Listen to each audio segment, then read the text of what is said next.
Okay, wonderful. I'm gonna get going. So, all right, everybody, we'll be starting now. So hopefully you can hear me. Today is the second webinar in ELV's Shelter in Place series.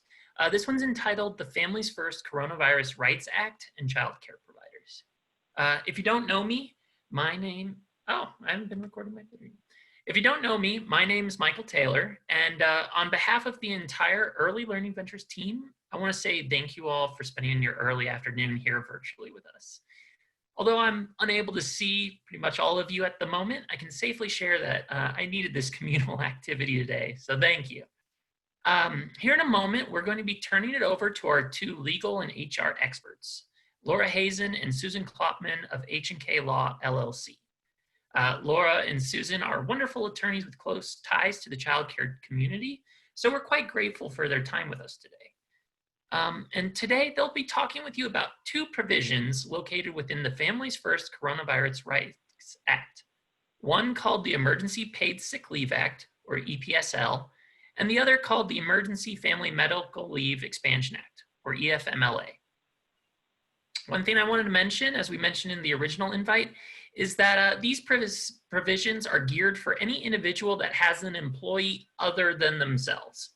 So thus, if you are a sole proprietor with no one else on your payroll, this talk will largely not touch on your situation. Before I turn it over to Laura and Susan, however, I did want to fill you in just on a couple ELV related notes. So first, our webinar series will be continuing next Friday with all of the updated guidelines since our first webinar on the PPP and EIDL loans. We're going to be meeting with Hunter Raley of Small Business Majority again. This time we'll also be joined by a lender from Colorado Lending Source. That way you can get that perspective as well. So an invite for that should be coming Monday of next week. Second, and we'll be sharing a link out in our post-webinar messaging, I wanted to share that we have opened up the ELV resource platform for free to everyone in Colorado. Our resource platform is for childcare providers, and it has all kinds of tools, resources, saving opportunities available on it. So please feel free to register when that post-webinar message comes out with a link to it. And then finally, this is actually just for those of you who utilize the core childcare management system. I want to let you know that we are again going to be covering the cost of the system for all ELV network providers in May, just as we did in April. We're going to continue to do our best to support you all, and we thank you for your support in us. And with that, I feel comfortable turning it over to you, Laura and Susan. So please take it away. Good afternoon, everyone. Just wanted to say nice to virtually meet you. I think we all share Michael's need for a little human interaction, so thank you. And thanks to ELV for covering that cost. That's amazing. I didn't know you guys were going to do that, and that's great for your providers. I hope that calms at least some concerns out there. So first of all, just a minute about who we are, and then Susan will start talking about the statute. My name is Laura Hazen. I have been a lawyer for about 25 years, and I have been working in the early childhood field for, well, how old is my youngest daughter? It's about 12 years, and so in that capacity, and in the capacity of just working with civil litigation and employment law, Susan and I have gotten a lot of calls on these issues and are happy to present what we know today about this bill to you this afternoon. And I am Susan Klopman. Laura and I both do employment law and general litigation, and I'm fortunate to be working with her because she really is such a child care licensing regulatory specialist. And so I am learning from her as well as we go. So we're going to start today. I'm going to give you the overview, so the nuts and bolts of these two key acts that make up the Families First Coronavirus Response Act. The first is the Emergency Paid Sick Leave, and the second is the Emergency Family Medical Leave Expansion Act. I'm going to go through the nuts and bolts, and then Laura has some really good information about whether you may be able to get an exemption from these laws, and nuances that will help you, particularly in childcare. So, this act is very broad-reaching, both of these acts, in that they apply to any employer with one or more employees. And let's talk first about the emergency paid sick leave. That generally, sort of as a broad brush, provides up to 80 hours of paid sick leave at the employee's regular rate of pay for very specific reasons. Any employee is covered by this, regardless of how long they've worked for you. These two laws under the FFCRA went into effect April 1st. So if you had someone who joined you at the end of March, they would be covered under the emergency paid sick leave portion. There are very distinct reasons. There are 6 of them, 6 reasons. Someone who could get paid sick time as your employee if they're unable to work for one of these reasons. Before I go into the reasons, I want to emphasize that this is really paid sick leave where someone is unable to work or telework. A number of our child care provider clients have been able to provide telework for folks. Maybe they're at home doing lesson plans. Some of them are at home creating videos. So this paid sick leave only applies if your employee is unable to work and you don't have telework for them. So first reason someone would get paid sick leave is because they are subject to a quarantine or isolation order related to COVID-19. That is a catch-all, but basically it has to apply to the employee himself or herself. Number 2, yes, go ahead. So importantly, one of the questions we're getting a lot on the quarantine order is, does that apply if you are subject to a stay-at-home order like the governor has issued here? The answer there is no. Private childcare has been carved out of that stay-at-home order, and therefore that doesn't apply to the entire state. So that would be, for example, if there was a county order that you quarantine yourself because there was a case at your school, something like that, or if you personally are under a quarantine order, but a general stay-at-home order is not going to trigger that portion of leave. Right, that's right. So I think for you all, tell me if you think this is accurate, Laura. Really, the only time this reason would come in is if one of your employees had been exposed and was directly ordered to quarantine himself or herself.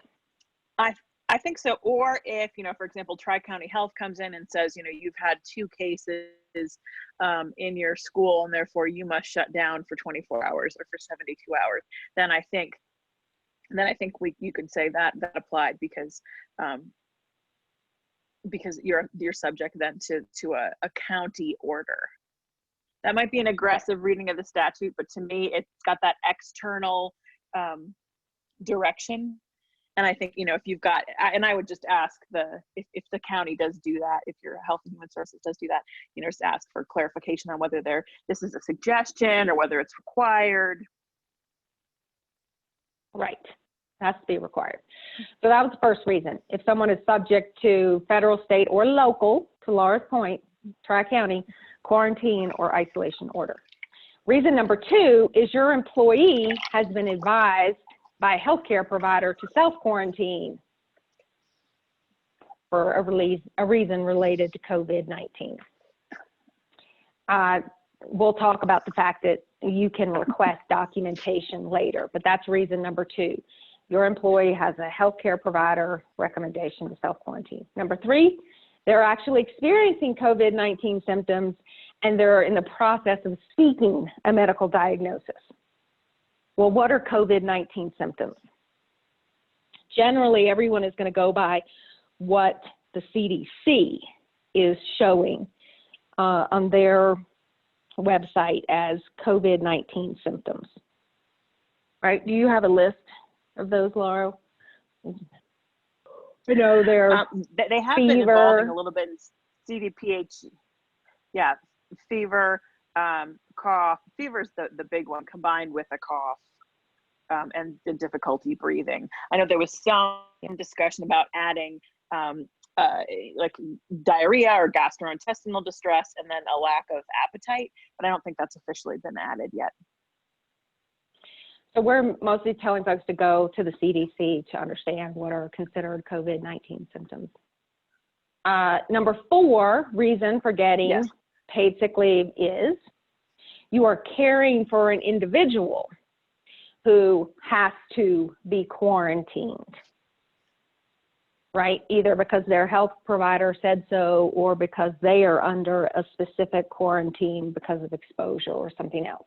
You're caring for that person. Your employee is required to care for that person. Number 5, which is applicable to lots of folks, even though you're in childcare. Laura will talk about some nuances here. If your employee has to be home because they're caring for their child whose school or place of care is closed due to COVID-19 related reasons. One of the things that the regs have recently clarified is that if there is someone else in the home or someone else called, quote unquote, suitable to take care of the child, then there is not a need for your employee to take this paid sick leave because there's someone else who is suitable to take care of the child. And so, you know, for example, if there's another parent in the home who's teleworking, then that person will be able to take care of the child, and your employee would not receive leave for that reason. Number 6 is a catch-all. If your employee is experiencing any other substantially similar condition specified by the Secretary of Health and Human Services. Well, I mean, Laura and I feel like that catch-all will certainly call in other serious illnesses, H1N1 for sure. That virus has already been designated as a pandemic some years ago, and we don't know yet what else. That's a catch-all. So remember again, this paid sick leave is only if your employee, you don't have telework for your employee. Well, now let's talk about how in the world they're paid. How does this 80 hours of paid sick leave work? What in the world do I do about this? Well, generally, it's a full-time employee is the one who's eligible for the 80 hours of leave, right? A part-time employee is only eligible for the number of hours that that employee would work on an average over a 2-week period.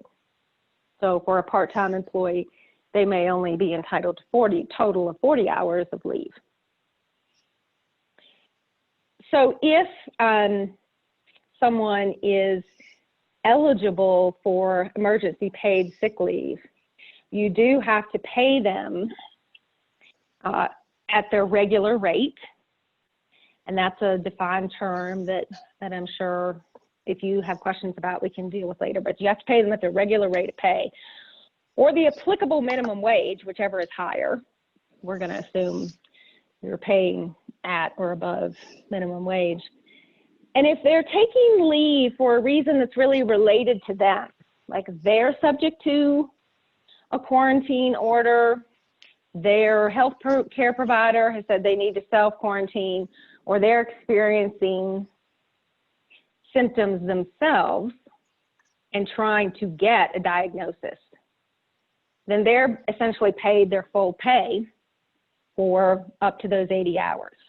The DOL or the Act has put a cap on that pay. so that you don't have to pay more than $511 a day. There's an aggregate amount, but if someone makes over $511 per day, you do not need to pay them more than that. If they're taking paid sick leave for the other reasons, like it's really because they're caring for somebody else who is ill, or they're caring for their child, or they have some other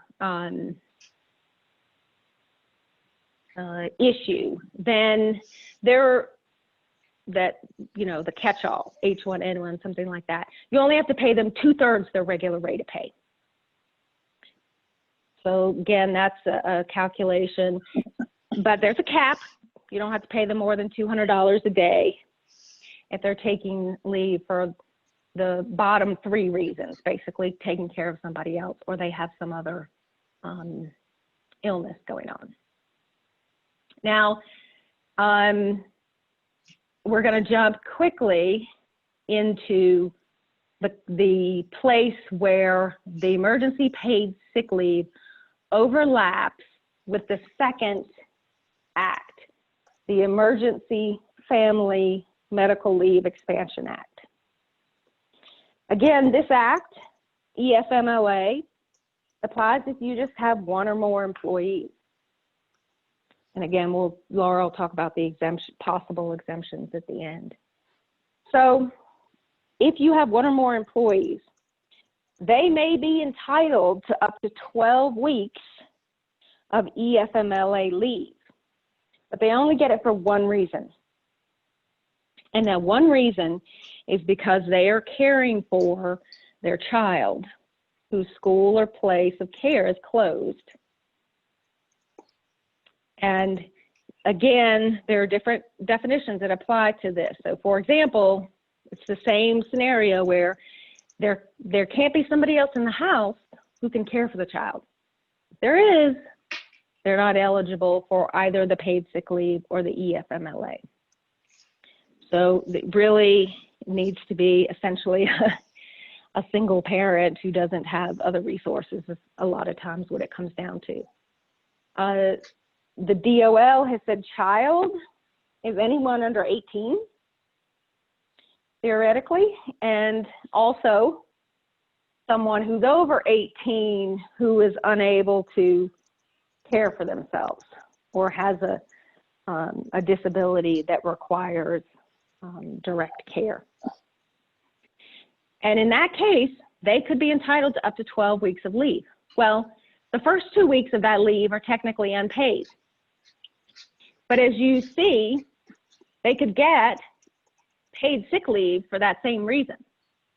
And you know, a full-time employee gets up to, 2 weeks, 80 hours of paid sick leave. So those weeks could overlap. They could take their EFMLA and get paid for the first 2 weeks because they're getting paid through the Paid Sick Leave Act. And then the remaining 10 weeks under the EFMLA are paid. That's a huge change for FMLA details. The remaining 10 weeks, they're paid. And they're paid, though, at their 2/3 rate, just like they would be paid under emergency paid sick leave, 2/3 of their regular rate of pay. Now, typically, EFMLA requires you to restore an employee when they come back from their 12 weeks of leave. You essentially give them their job back or a substantially similar job, and it can be a huge burden on very small employers. And so I'll turn it to Laura here to talk about the exemptions and what employers under 25 have to do or not have to do about returning employees to work. All right, before I go to that, I was hoping just to offer a few scenarios that I think might answer a number of the questions that you guys probably have about the applicability of these statutes to childcare directly. Michael, is it all right if I do that? You may have some questions as well. That's perfect. Yeah, I was going to pause for some Okay. questions here soon, so you take it away. Okay, so this is where I think your questions are going to go, because these are the questions we've gotten so far. What about the employee who doesn't want to come into work because they're freaked out about the virus? Whether it's because they live with someone who is elderly, whether it's because their boyfriend doesn't want them to come in, or whether it's because they're nervous, or whether they are maybe not the greatest employee and they're just saying they're nervous. What about folks who fall into that category? Because of course we're dealing with human beings, and sometimes we act in our own self-interest because we're humans and not always 100% on the up and up. Or maybe not your employees, maybe that's just all of my other clients and not you all. In that instance, if someone has not been directed to self-quarantine or have not received a note from a doctor saying that they should self-quarantine, or they shouldn't, they don't have a condition that could be made worse by COVID, then those folks are not entitled to leave under this this statute. And you can sort of negotiate whether that's an abandonment of the position, because coming into work is going to be one of the requirements of doing a job, especially in your industry if you don't have telework for them. So if someone is dealing with direct care for children and they can't come in, unless they have a doctor's note that says, look, Susie is pregnant, Susie has recently had lung cancer, Susie has diabetes, ...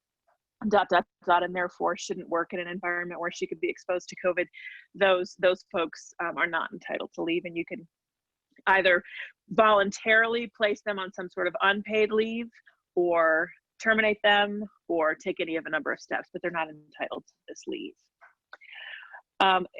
One important distinction, I think, between the sick leave and the emergency family and medical leave is that the EFMLA, something most of you are not used to needing to comply with, the FMLA, because you don't have 50 employees, but that EFMLA is only available for caring for a son or a daughter. Some earlier versions of this law had a far more expansive definition of who that care could be provided to under the EFMLA, but now it's just a son or a daughter. So even if grandma lives in the house and she is the primary caregiver for that son or daughter, it's not going to count unless, unless there's an exception. But so if someone is a son or a daughter, your sister can't care for the child, and get the leave. Your aunt can't, uncles, it has to be a son or a daughter. Another question we've had from folks is, what happens if you shut down before April 1st and we're closed for a period of time?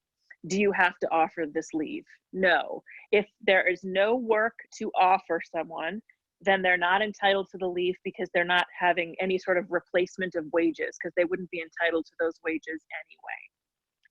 So if, for example, someone went home because they were nervous before the leave, and then starting on the 1st or now, you're saying, look, we're up and running, I need you to come back. And that person says, I'm not interested in coming back, I'm freaked out, I want to stay on unpaid leave. You can either agree to do that and allow them to stay on unpaid leave, or you can bring them back, but they're not going to be entitled to this leave, because you only get this leave if you fall into one of the qualifying reasons. Now, if that person was out before because they were pregnant or had some sort of a note from a doctor saying it's unsafe for this person to be in work, then they may fall into this leave because they suddenly have a qualifying reason. But if they're just staying home because they are scared, understandably, then they're not going to fall into that. If you have someone who is out on this 12 weeks of EFMLA and then you shut down or close, their entitlement to that leave ends. Again, they're entitled to leave as long as there's work that they could have been doing. Intermittent leave is something that is not required by the EFMLA, but it's highly suggested and encouraged by the Department of Labor. What that means is, maybe I'm home, maybe I typically work a 9-to-5 schedule in a home school and a home center, and I have a kiddo who is in elementary school, and they're normally at school during the day. Now they're home, I need to homeschool.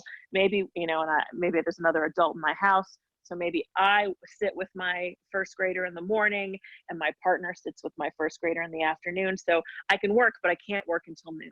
You could negotiate something where you provide that EFMLA leave at 2/3 for the portion of time that they're home, and then have them work the rest of the time at, sort of alter their hours, if that makes sense.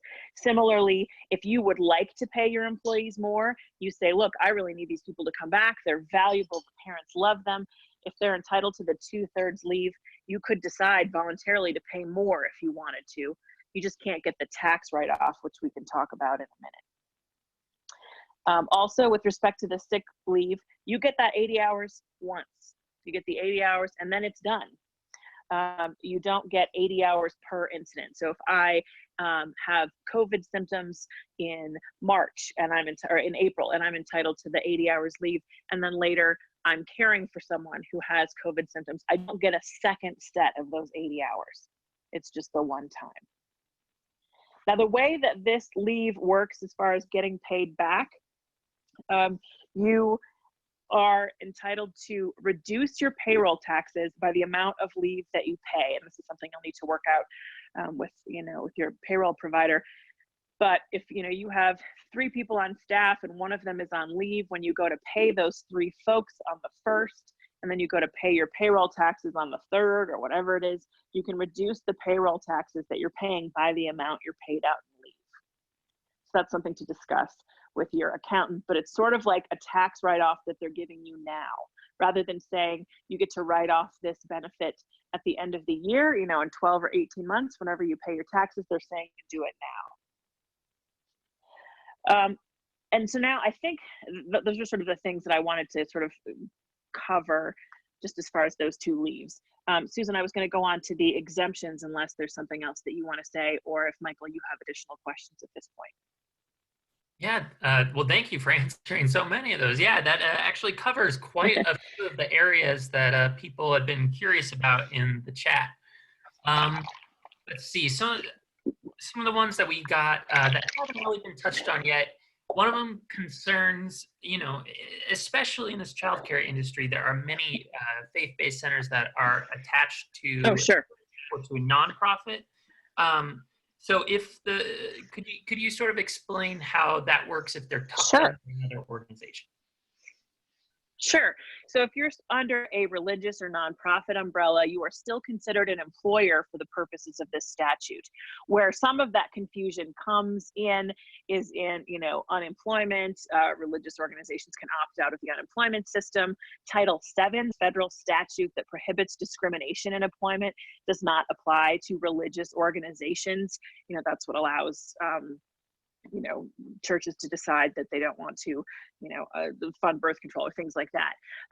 The Family and Medical Leave Act defines employer more broadly than Title VII, the federal statute. What it defines it as any entity that employs folks that affects interstate commerce. It's the same definition that we see under the Fair Labor Standards Act that talks about minimum wage and overtime. So although there could be some First Amendment issues with it, if you really wanted to fight it, you might be able to.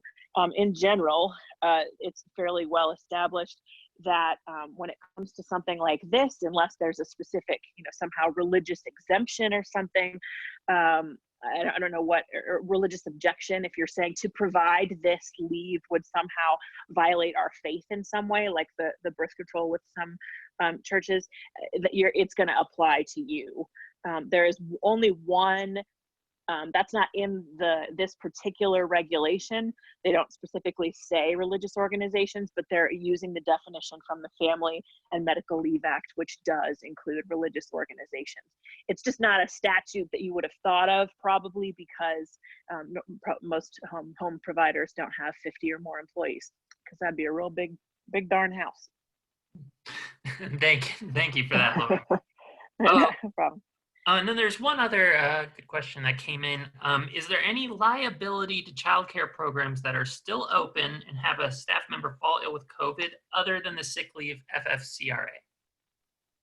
So there would be 2 places to look for that. OSHA, as far as if you had just general safety measures, and workers' comp. So generally, if someone falls ill because of something they were exposed to at work, think about someone working on a car manufacturing line that might inhale asbestos or paint fumes or something, that's going to be covered under workers' compensation. The thing that would kind of crack that protection would be if something was so, outrageous. Say you forbade all of your employees from washing their hands or wearing masks or something like that, or you stopped bleaching things. As long as you're following the recommendations for how to have a safe school in the middle of a pandemic and you're making reasonable choices, then I would suggest that that's going to fall under workers' compensation. Susan, do you agree with that? Yes, I think that they should certainly file. We don't know what workers' comp will do with it, but presumptively, if that was something that was contracted in the workplace, yes. And now this is a time for me that I know it's on the disclaimer on the slide, but we should drop it and say that, and here's the small print, this is just a general discussion of legal principles. This is not a substitute for legal advice. If you have questions about require legal advice, you should talk to a lawyer. So hopefully we're letting you know the best that we know right now, but your individual situation is going to be unique, and that's why having your own attorney is a good idea. All right, Michael, any other questions at this point? Yeah, you keep leading me in right into my next question, so thank you. Oh, it was actually going to be for very site-specific level questions. Yeah. I'm hoping that most people on here already have an attorney or know a route to get one. We'll obviously be sharing your website at the end of this, but do you have recommendations for people who need to navigate this landscape and might be not as nuanced in it? You mean other than call a lawyer? Yeah, basically. Yeah. So if you, we can send out an email at the end. The Department of Labor on the federal level has sent out some guidance specifically on this statute that I'm happy to send out and share, that has some Q&A. I would also say checking the CDPHE, the Colorado Department of Public Health and Environment, sometimes the acronyms take over for the words, and your licensing specialist. I think those are great resources for making sure you're staying on the cusp of best practices for sanitization and things like that. For example, we've kind of had evolving guidance on masks. And so I just think it's important to continue to consult CDPHE and the Center for Disease Control, the CDC, and look there. Because those are the experts, right? I mean, you all are experts in early childhood development and caring for and educating and loving children. And so it's important to know your strengths and also to know when to reach out. And the safest place to get that information is not Twitter. It's not a general Google on the internet. It's going specifically to the governmental website. So if it ends with .gov, then that's where you want to go. Because they're not doing it because you're paying them, they're doing it because it's their job. So I would say following those guidelines is going to be the safest course of action. Definitely. And while the Department of Labor has come out with regulations, like, many pages of detailed regulations that will tell you a lot of things, that's something you would want to read and digest. And I just saw that they came out with things so quickly, they got a number of things wrong. So now they have a second publication, which is like an annotation to all the things they got wrong in their regulations. And so it's just a testament to how incredibly changing this environment is. But the DOL.gov website, that'll be a link we can send out, is really a very good place to look for these particular FFCRA statutes and how they're being interpreted. Wonderful. Laura, do you want to talk about whether these small employers could get exempted? from these laws? Yeah. And then I want to talk a little bit about records, because employers like accountants are boring and like talking about paper, and because that's something we can control, right? So Yep. if you have an employee who does take or requests sick leave or expanded medical leave act, you must document the name of the employee requesting leave, the dates that the leave is requested, the reason, and then you need a statement from the employee that they're unable to work because of one of those 5 reasons. So that's where, in sort of narrowing down whether an employee is entitled to leave under one of the categories, they come to you with something vague. It's not inappropriate for you to say, I need to know a little bit more about this. Tell me more. Do you fall under one of these categories, and why? And so you want to make sure that you're clear about that. And if they say, I'm subject to an order, it's okay to say, what order? Can I see it? If they're saying, I need leave because of a healthcare professional's advice, it's okay to say, what's the advice? Who was it? Let me see the note. It's not appropriate to demand, perfect documentation in that someone, you don't need a certified copy of something from from a hospital. Sometimes even an email or even a text message from a doctor that seems credible could make sense, because people are doing telehealth visits, but you want to make sure you have something. Normally, this can be treacherous area, because it's important not to ask too many questions about an employee's health condition, whether they might be disabled or have a genetic condition. You don't want to delve into that information. But now we are allowed a slightly more leeway. For example, historically, you can't require someone to submit to a medical exam before they come to work, like taking their temperature, but now you could. So one of the things you could do in order to make sure your workplace is safe is, when an employee comes in the morning, say, okay, I just need to take your temperature and we need to know if you have a fever. And then just so you're documenting that, because that is one of the symptoms of COVID. Now, if you say, I want a list of all the medications you're on, that would not be appropriate, because whether I'm on an antidepressant or, have high cholesterol or whatever, that's not relevant to my ability to perform the work, nor does it make me safer or less safe when it comes to COVID, if that distinction makes sense. With respect to leave to care for a child, if their school or place of care is closed, one of the really smart, and I saw someone mention about health. Yes, health forms are required by the state for all employees who work in childcare. I'm just talking in general. You can't just require folks to submit to a medical exam. And what those forms say, that you get the health forms and the immunization statements, it just says, yes, this person's okay to do their job. It doesn't necessarily list all of their health conditions, if that distinction makes sense.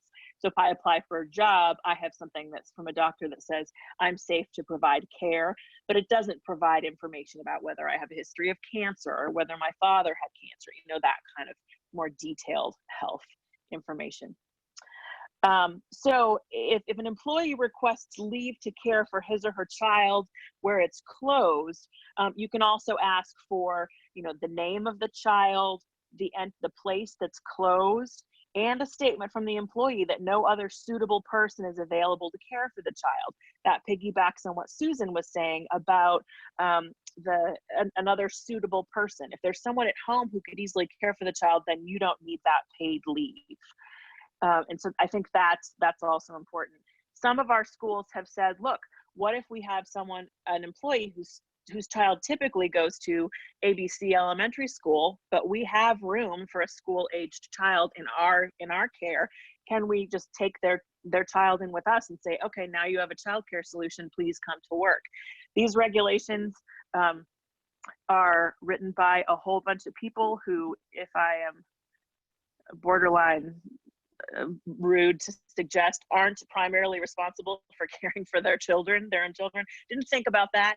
People who draft statutes are not necessarily, mommies and daddies of young children who are on the front lines of their own childcare. I suggest they probably have nannies and many other solutions. So they didn't think about that. And they're not thinking about every industry, in their defense. So we don't know if that would be reasonable or not. It might be a great solution. But then you have to comply with all of the childcare regulations about admitting the child and making sure they're appropriate for your classrooms. Now, what if you're sitting here listening to this and saying, listen, we can't do this. We don't have the cash flow of payroll to enjoy the benefit of this immediate tax write-off of our payroll credit. We just don't have it. Number one option would be to, after you pay the payroll, you can request a refund, and that's supposed to come within 7 days. Now, if it is as untimely as some of these stimulus payments, it may not be there within 7 days. So you'll have to make a decision about whether you're capable of waiting for those funds to come back, or you can apply for an exemption. Now, I use the word apply fairly generally because there's no real application process. So what you have to do there is, if an employer, including all of you, including religious and nonprofit organizations with 50 or fewer employees, if you want to say that you would like to be exempt, then you need to demonstrate that the result of providing this leave would be that your business's expenses and financial obligations would exceed the revenue and force you to close. And the language they use is cease operating at minimal capacity, or it creates an ongoing concern.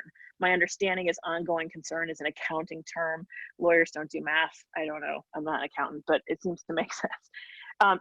Also, if you could say that the absence of the employees who are asking for all the leave and expanded family and medical leave will create a substantial risk to the financial health and organizational capabilities of the small business. So you're basically saying, we can't staff our school if we let all these people go. And that could be because those folks have unique skills. For example, before all of this, 6 weeks ago, we all would have given our eye teeth for, a number of ECTs, right? Because there was a staffing that was difficult to find. Now that may be less of a thing, but if there aren't enough people to do the work, then you can request an exemption. So what do you do? What do you do with that? If that's the case, then you want to document as much of that as possible. You want to make sure that you're keeping all of that paperwork, and then that's it. That's all we know so far. Just keep that paperwork in a file. That's your good faith business reason for not offering this kind of leave to your workforce. You shouldn't send it to the Department of Labor, but that's really all. That's all we know so far. Prepare that documentation and keep it. Susan, did I miss anything there? No, I mean, it's so gray, and yet that's the best we can tell you right now.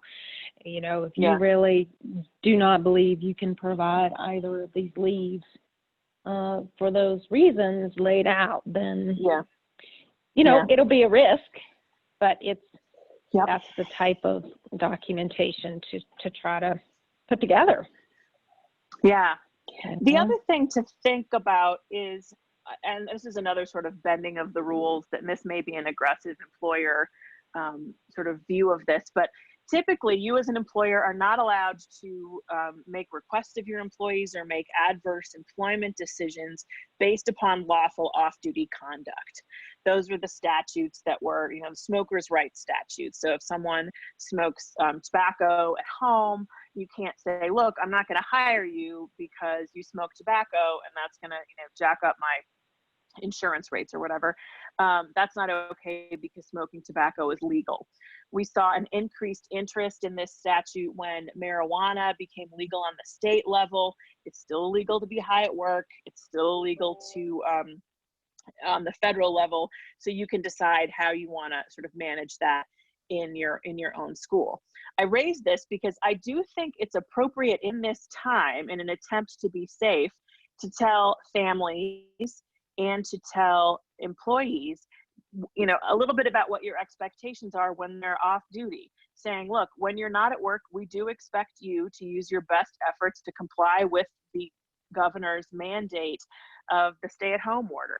So to the extent you find out that one of your teachers, is whooping it up in a neighborhood Mardi Gras party, I think it would be something that you could address with them in the workplace and decide whether you feel safe having that person in your workplace because of potentially reckless behavior that could cause exposure. And I think you can also have those conversations with parents and as well as with staff.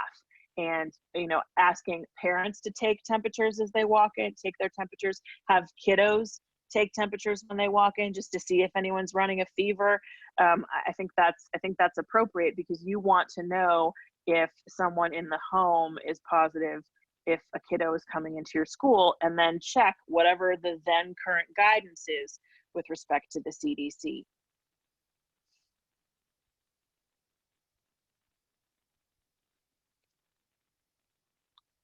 All right, Susan, what else are we missing? Or Michael, any other questions that anyone has specifically with respect to some of these issues? One thing would be, could you explain the sort of the Venn diagram just one more time of EPSL and EFMLA, like where that overlap exists? You bet. Sure. So Susan, you want to tackle that? I will just give it a shot. So this emergency paid sick leave is max of 80 hours, right? Part-time employees, it's really whatever their hours would be. And there are 6 reasons you get paid sick leave. One of those reasons is because you were unable to work or you're unable to telework because you're needed to care at home for a son or daughter because their place of care or their school is closed. That reason gets you both leave. That one reason can get you emergency paid sick leave, and it can get you emergency family medical leave. One quick caveat we didn't talk about, but it's probably not applicable for a lot of employers. You only have to provide EFMLA if your employee has been with you 30 days. Right? You have to provide them paid sick leave if they've been with you a day, basically. But 30 days for the Emergency Family Expansion Act. So that's the one area of overlap. And there are nuances to that. Sort of, your employee needs to certify that there is no one else suitable in the house who can take care of this kiddo. And then that leave could be taken intermittently, as Laura explained.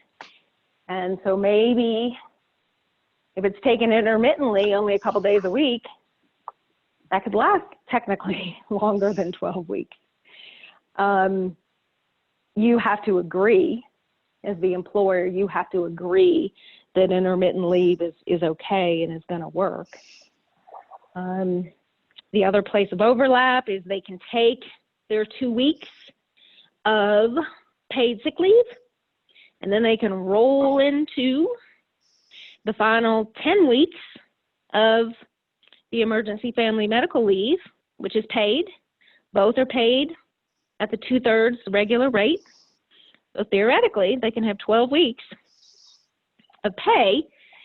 Now, of course, the intent was to have this not really harm employers by giving you immediate payroll tax credits for it. But, cash flow may necessitate something different.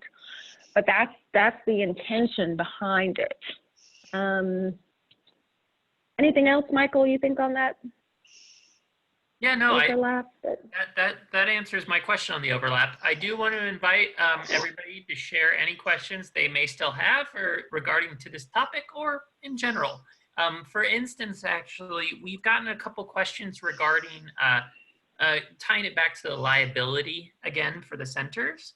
What basically can families hold the child care responsible if their children get sick? So That- anyone can sue anyone for anything. So yes, the answer is you could have a family that decides to sue a school in the same way that if you had a kiddo accidentally, fall off a stool and get a fracture or off a play structure outside, that it would be, I think, analogous to that. If a family wanted to sue you for that, they could. Presumably you all have insurance, and that would be likely a negligence claim, saying that you had a duty to make the slide safer or to sanitize the table more often, and you didn't do it. And that would be what insurance is for. So I think that's the way that would likely play out.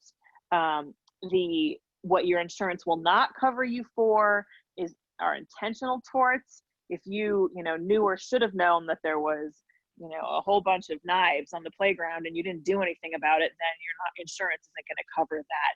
If you knew that you should be sanitizing tables before and after meals and you didn't do it because you knew it because it was a regulation, then insurance may not cover that, and you may have an issue. But in general, I would say that's an issue for insurance. Perfect. Yeah. I think that ties up many of the questions that I've received on my If end. everyone has not, yeah, Sorry, shoot. go ahead. It's okay. Go ahead.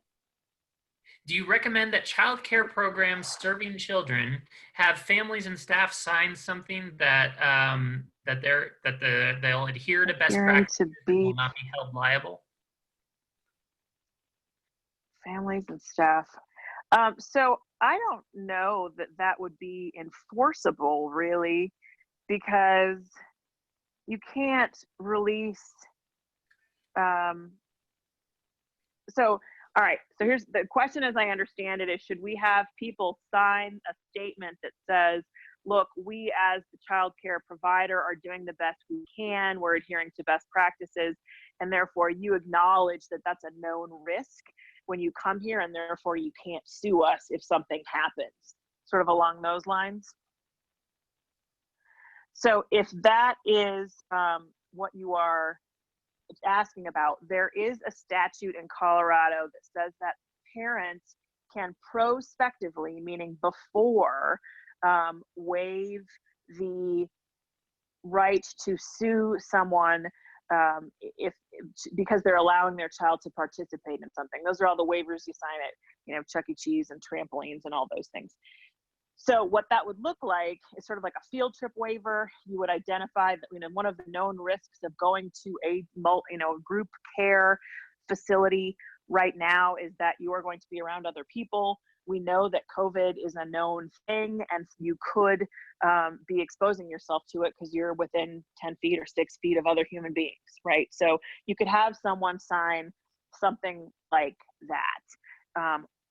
I don't know that that's going to do anything too great for you because, if you say we're adhering to best practices, that becomes a question of fact as to whether they were best practices and whether whether you actually met them, whether you did what you were supposed to. So lawyers are going to make hay out of that.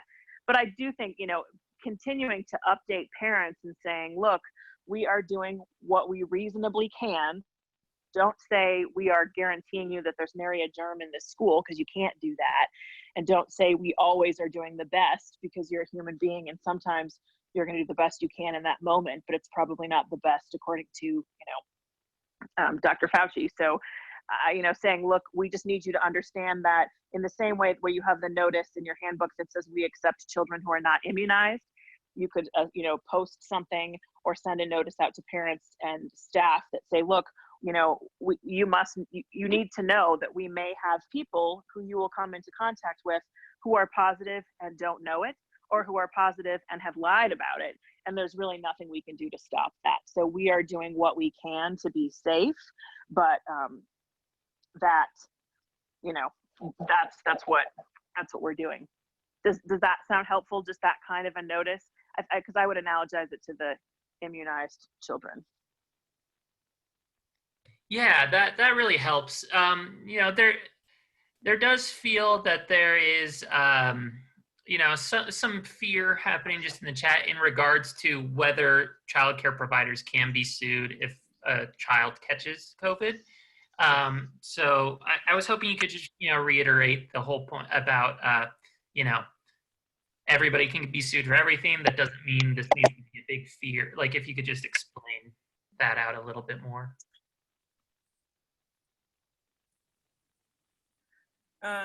Sorry, my AirPods just died. Let me just put those back on. Did you hear my question okay? Or would you like me to repeat it? Sorry, I just had to swap out my AirPods. We've been going an hour and apparently they were tired. I did hear the question. I think the answer is you can always be sued. I think you'll win if you sue. But I can't ever tell you that an angry parent won't sue you because a child is injured in your care, because I think parents can feel very emotional, and you can always find a lawyer who will bring a lawsuit. So I can't tell you won't be sued. I will tell you that I think it's going to be very difficult for anyone to show that a child care provider was negligent in providing care and that somehow caused a child to become sick with COVID. Thank you. Yeah, this is actually a good one, bit of a different kind of situation. Somebody's curious, where does this fit? If an employee is living in a duplex where the other unit has a positive case and they ask that employee not to work.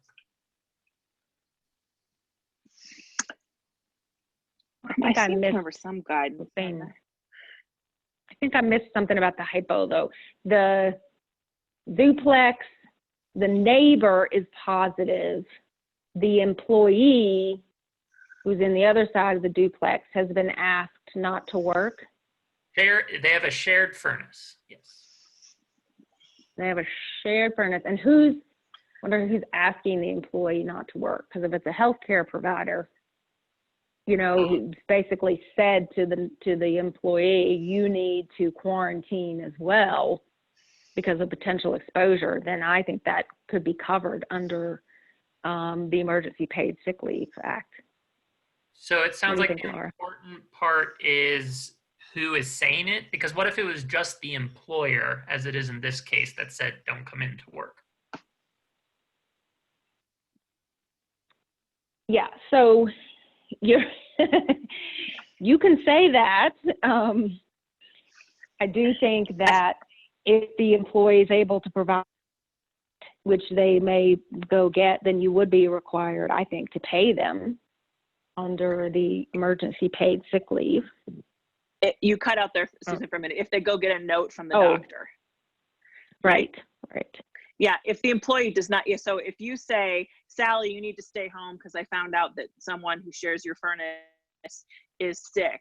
If Sally gets a note from the doctor that says Sally needs to quarantine for 2 weeks, you have to pay her.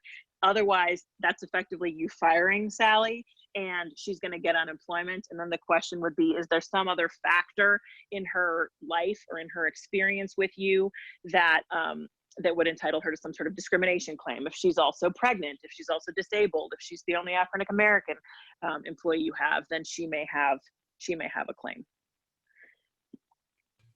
Okay, well, thank you for that. We're about to hit right at 2 p.m. So I saw two other questions that I think I can answer in about a sentence and a half, if that's okay. So to the extent you want to have heightened policies that say we're going to clean the bathroom with X this often and, maintain, really document your additional COVID sanitization policies, I think that's a great thing as long as people actually do it.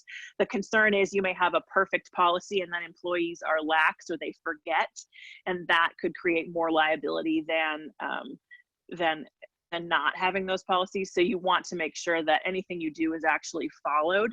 And with respect to that kind of valet service, as far as parents dropping off children at the door or going to picking children up on the curb, that's perfectly fine. However, if a parent insists on seeing their child, you still have that regulation where you have to allow them in to see their child. You could just require that they wear booties and masks and take off their coat and they have gloves or things like that. But I don't think you can use COVID as an excuse to deny your parents access to their children, but I do think it's perfectly fine to offer some sort of valet service, like call us, we'll come pick them up at the car, yada, yada. Wonderful, thank you. And then, I would feel remiss just to not answer it since it's the last one in there. What is an employer's responsibility if they have an immunocompromised employee who wants to work? You can let them work. That's again a workers' comp. That would be analogous to, the pregnant woman who wants to work on the car manufacturing line in Detroit. You as the employer don't get to be paternalistic and send people home because you're nervous. Say everyone who's over 60 is fired and anyone who's immunocompromised. So individuals get to make that choice for themselves. I think what you could do if you're concerned would be to document something in writing with that employee and saying, we're thrilled you want to work.